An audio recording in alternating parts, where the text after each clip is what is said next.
रामायण अर्थात राम की कथा, जिसमें राम एक आदर्श पुत्र, महान राजा और मर्यादा पुरुषोत्तम नायक हैं। सभी भारतीय रामायण की कथा जानते हैं। हम जानते हैं राजा दशरथ के रानी कैकेयी को दिए 2 वचनों के बारे में। हम जानते हैं पिता की आज्ञा सर्वोपरि करने के लिए राम के वनवास जाने के बारे में, वन में सीता हरण और सुग्रीव मित्रता के बारे में, और अंत में रावण पर विजय प्राप्त करके अयोध्या लौटने के बारे में। किंतु रामकथा कभी समाप्त नहीं होगी, इससे मिलने वाली शिक्षाओं का भी कोई अंत नहीं है। लेकिन रामायण में कुछ ऐसे भी विवरण हैं जिन्हें कुछ लोग संदेह की नजर से देखते हैं। आज आपके लिए लेकर आए हैं कुछ ऐसे फैक्ट्स जिनसे स्पष्ट हो जाएगा कि रामायण की विश्वसनीयता अकाट्य है।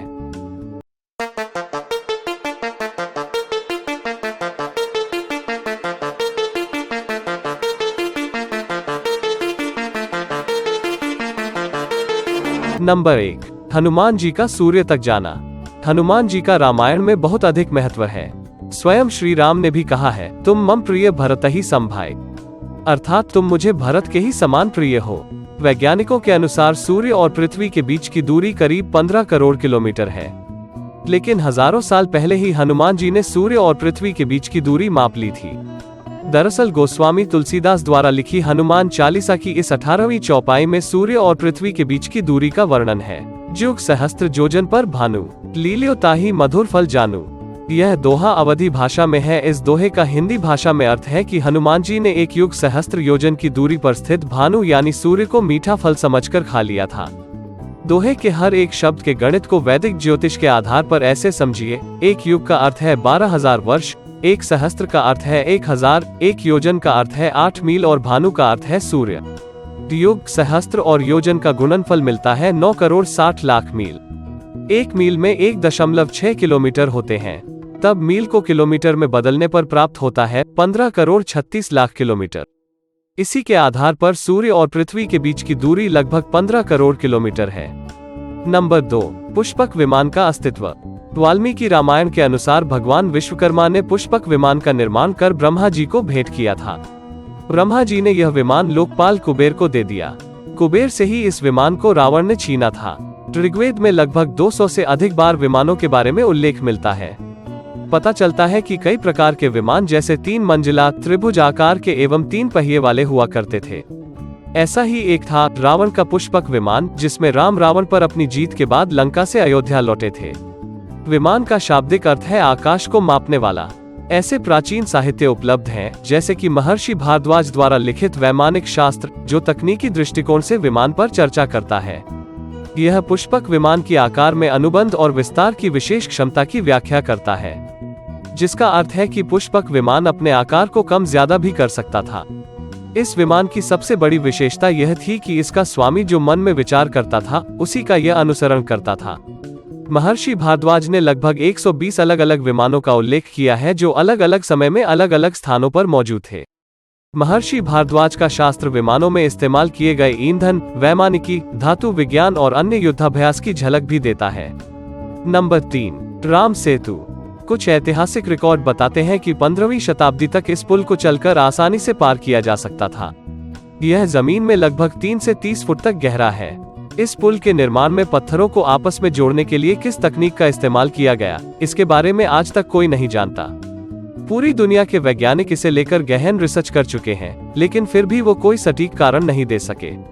इस पुल को बनाने में अभियंता नील और नल की देखरेख में 5 दिन और 1 करोड़ वानर लगे। पुल का आकार जब इसे बनाया गया था, लंबाई में 100 योजन और चौड़ाई में 10 योजन था।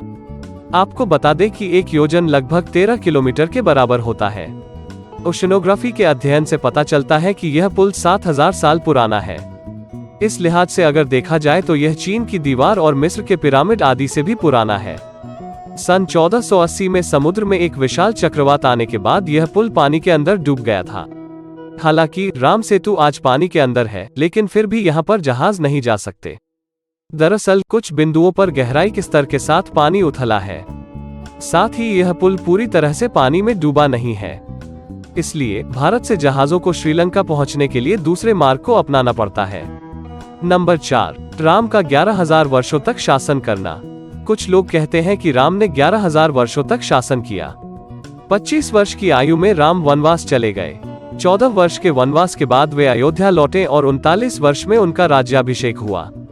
राज्याभिषेक के बाद 30 वर्ष और 6 महीने तक शासन करने के बाद जब वे लगभग 70 वर्ष के थे, राम ने राज्य त्याग दिया। दशवर्षसहस्राणि दशवर्षष्टानि च रामो राज्यमुपासित्वा ब्रह्मलोकं गमिष्यति। इसका अनुवाद इस प्रकार है, 10,000 साल और एक और 1000 साल यानी कुल मिलाकर 11,000 साल तक अपने राज्य की सेवा में रहने के बाद राम ने ब्रह्मा के निवास की अपनी यात्रा शुरू की।